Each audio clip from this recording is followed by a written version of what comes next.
मित्रों, आज मैं फिर आपसे मुखातिब हूँ एक नई कहानी लेकर। सुरबिन गीत अधूरे मैं अपने काम से एक गांव नज़ीराबाद गया। वहाँ पर गुजर लोगों के द्वारा तैयार किया हुआ घी अच्छी क्वालिटी का मिल जाता है। जब मैं लौट रहा था तो मैंने देखा कि एक महिला बड़ी तेजी से आती है, थोड़ा घूंघट का सहारा लेती है और ड्राइवर जो बैठा था उससे बैठा था उसी से एकदम आक्रामक ढंग से बात करती हुई बोली, क्यों आज फिर चल दिए?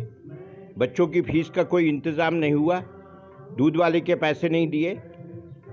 और तो और रोज़मर्रे की ज़रूरतों के लिए मुझे इधर उधर मुंह फैलाना पड़ रहा है। तुम समझते क्यों नहीं हो?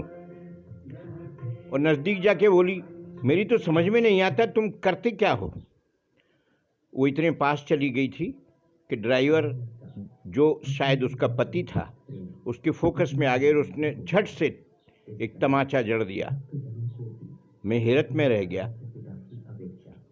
मुझे बहुत डर भी लगा कि शायद झगड़ा हो जाए, लेकिन वो औरत उतरी और संभाल कर नीचे उतरती चुपचाप चली गई।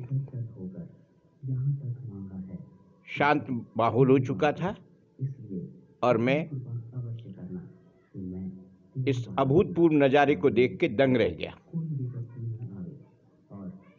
महीने भर बाद में जब पुनः घी खरीदने के लिए उसी गांव गया तो मैं देखता हूँ कि सब्जी मंडी में वो कुछ सब्जी बेच रही है।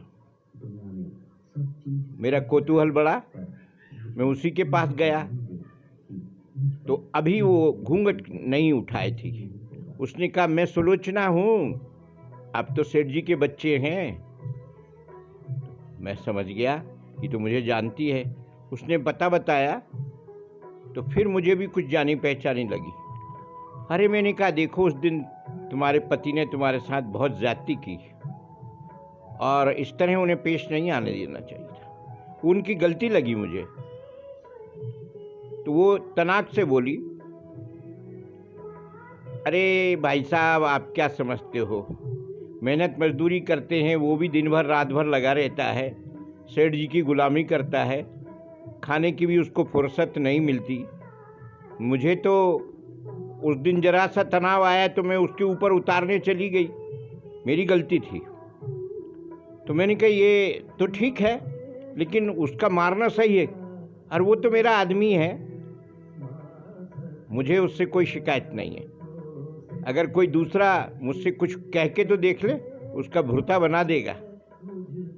मैं दंग रह गया उसकी इस पति के प्रतिबद्धता से। इतने अभावों में भी वो अपने पति के प्रति एक शब्द नहीं सुनना चाहती। वो ये तो जानती है कि अपनी परेशानियां उसको सुना दे, लेकिन बाहर वाले की किसी की भी अपने पति के खिलाफ दो शब्द नहीं सुन सकती।